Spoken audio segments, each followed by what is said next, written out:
My name is Rachel Mendez, and 3 weeks ago, the man I planned my entire future with, Evan Blake, sat across from me at a coffee shop and said the 7 words I never thought I'd hear from him. I need time to work on myself. He said it with this soft sadness in his eyes, like he was doing something noble. Like breaking my heart was an act of courage. Like I should admire him for it. We weren't perfect, sure, but we were stable, consistent, serious. 2 years together. Holidays with each other's families. Shared bank folders for future plans. An apartment we toured just for fun, he used to say. I've never felt this sure about anyone, so when he said he needed time, I believed him. I didn't argue. I didn't beg, I respected it. I even told him I was proud of him for choosing growth. God, the naivety. He hugged me when he left that coffee shop. He held me too long. He kissed my forehead. He wiped my tears. Then he walked out, and I told myself, he'll come back when he's okay again. I had no idea that he'd already chosen someone else. The first week after the breakup, I tried to keep my mind from spiraling. I stayed off social media, focused on work at the clinic, and cleaned my apartment like I was trying to scrub grief off the walls. But grief is stubborn.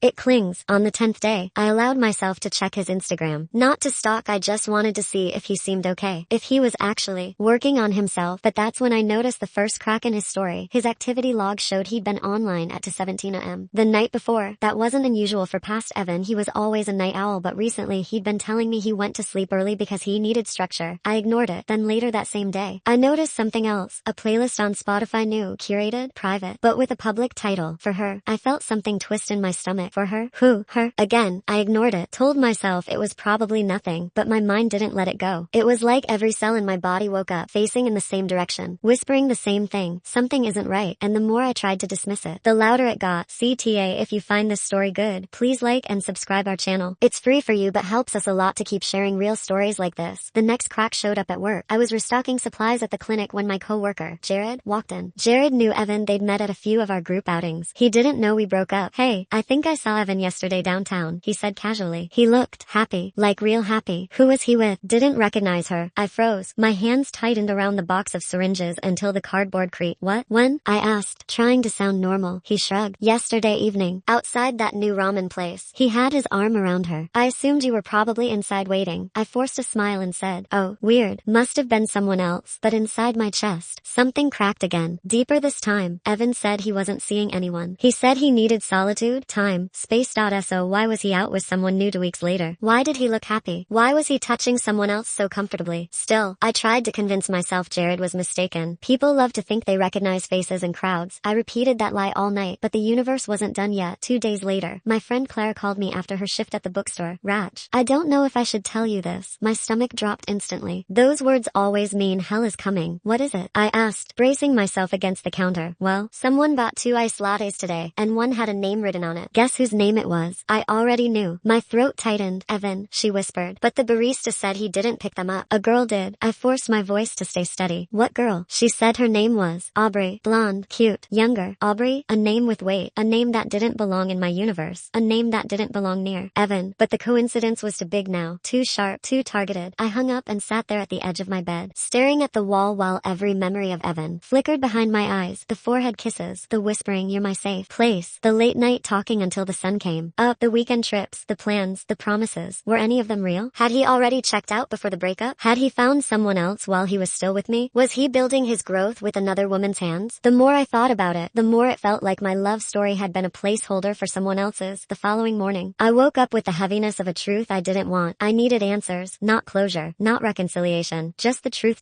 So I did the one thing I promised myself I wouldn't do. I went to his page and clicked on the list of people whose stories he'd recently viewed. It was there, a name I'd never seen before. Aubrey Kane. Her profile picture was a mirror selfie, blonde hair, soft smile, expensive phone case, private account, but her bio contained one line that felt like a punch. Healing is messy but beautiful. Healing. The same word Evan used when he broke up with me. My heartbeat thudded against my ribs. I clicked. Her tag history. One public tag popped up, a group photo at a brewery. Evan wasn't in the photo, but the location was familiar. Too familiar. It was the same place Evan and I used to go every Friday night, and the timestamp posted the day before our breakup. My stomach twisted as the realization sank in. Evan didn't leave to work on himself. He left because he'd already started working on someone else. But I didn't know the whole truth yet, not until the night I saw something with my own eyes. Something undeniable. Something that shattered any illusion I had left. And that moment was the real violation. For the next few days, I lived inside a fog, thick, suffocating, and hard to breathe through. I went to work. I talked to patients. I filled charts. I smiled when I needed to. But inside, I was sinking. The truth, or at least the suspicion of it had planted itself in my chest like a stone that wouldn't dissolve. Everywhere I turned, I felt its weight. Evan hadn't loved me the way I loved him, and now I couldn't stop wondering if I'd imagined the entire relationship. People say heartbreak comes in stages, but for me it came all at once, in waves, in sudden jolts that hit when I least expected them, like when I poured coffee into the mug he bought me last Christmas, or when a clinic patient walked in wearing the same cologne Evan used, or when I heard a song on the radio that he once played for me on a rainy night at 2 a.m. How can a person disappear so completely from your life, yet still live in every corner of your mind? I didn't know how to turn it off. By day 4, I couldn't take the uncertainty anymore. I needed clarity, even if it hurt.